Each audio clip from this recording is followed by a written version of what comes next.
Como eu vos tenho falado sobre o amor de Deus, a Santa Ceia e os dons espirituais, irei começar a falar sobre 1 Coríntios 12, 1, acerca, acerca da diversidade dos dons espirituais.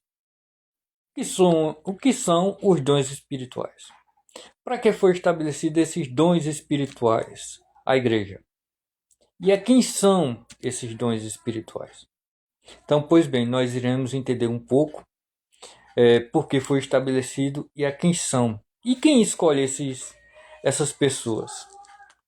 Eu irei ler aqui para vocês que diz o seguinte: Efésios 3:4 diz o seguinte: Pelo que, quando ledes, podeis perceber a minha compreensão do ministério de Cristo, o qual noutro século não foi manifesto aos filhos dos homens, mas agora, tendo sido revelado pelo Espírito aos santos, apóstolos e profetas. Pois bem, os dons espirituais, eles são estabelecidos à igreja do Senhor através do Espírito Santo.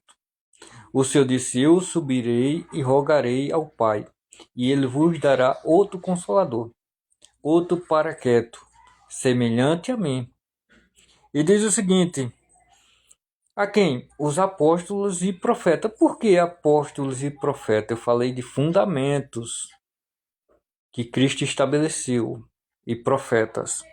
Efésios 2, 19, 20 diz o seguinte: Assim que já não sois estrangeiro, nem forasteiro, mas cidadãos dos santos, da família de Deus, edificados sobre os fundamentos dos apóstolos. É aquilo que eu lhe falei.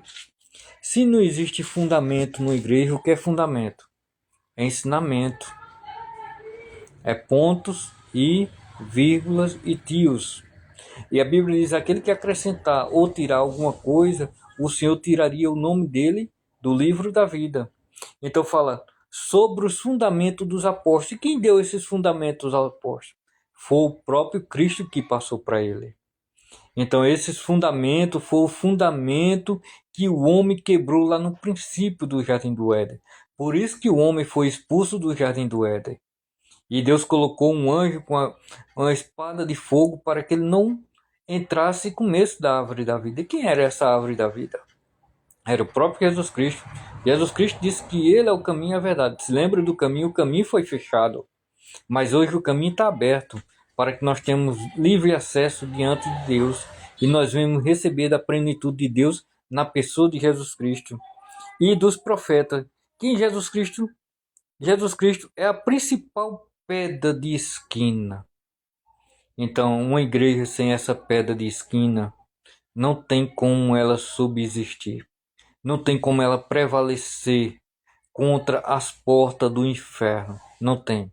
Não tem de maneira nenhuma. Se lembra que eu falei de doutrina de demônio? As doutrinas de demônio, elas não são submersas à igreja, mas elas são submersas a Cristo, a pedra de esquina.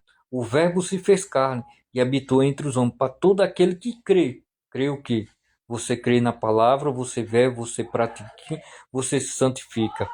Você se sujeita a ele. Aí diz o seguinte, 1 Coríntios